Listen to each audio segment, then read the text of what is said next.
Oh, Hello and good morning, Travis and Ronnie. How are you guys doing?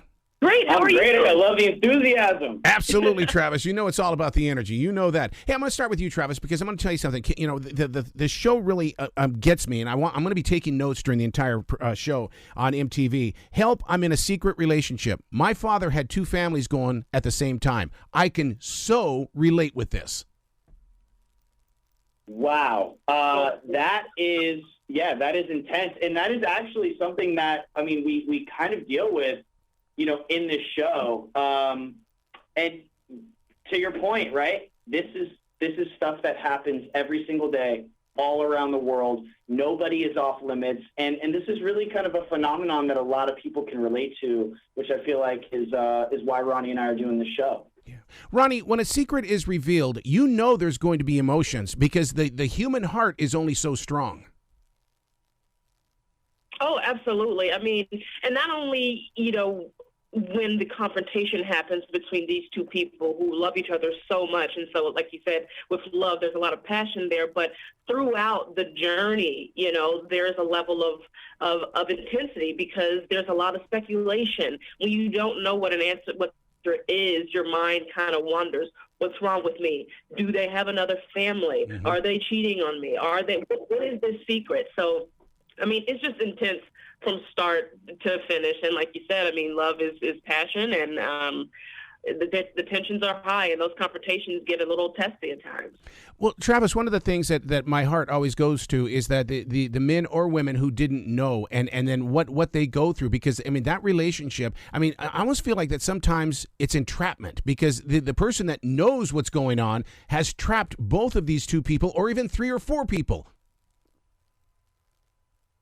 Yeah, I mean, you definitely come across situations where somebody is using this for, their own personal gain. They have some selfish reasons. And I mean, it really just goes to show like how unfair it is to the other person in the relationship and how the gaslighting and the lying and the manipulation can really drive people to feel like it's their fault, like something is wrong with them, which then leads them to call Ronnie and I because they feel like they have no other options. They've exhausted all of their resources. They've tried to have these conversations to no avail, which is where we kind of come in and shake things up and, for lack of a better word, force people to be honest and sit down and have a real conversation.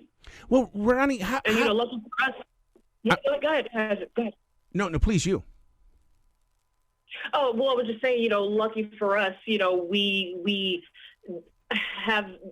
we build the trust with these people to then reach out to their partners to have this difficult conversation. We had people that were like, listen, I'm not about that.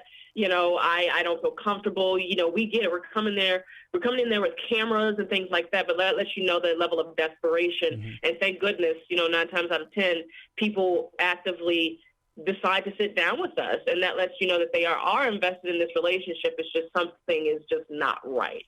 So I'm glad you brought that up because what happens in the relationship when I guess the alpha dog in the relationship, be it the male or the female, doesn't want to let go? I mean, it's like, no, I want both of these families, and it's not fair to both families. I mean, listen, in that situation, that's on that person doing the hiding. How unfair is that? You want your cake and eat it too. We can't have it that way, yeah. Especially when you haven't communicated. And what a terrible position to put those two people in. Yeah. Like, you are not you're not the only one in this story. You have other people's hearts and their lives and their time and energy invested in that. Like, you got to be a big boy or girl to own up to what you're doing.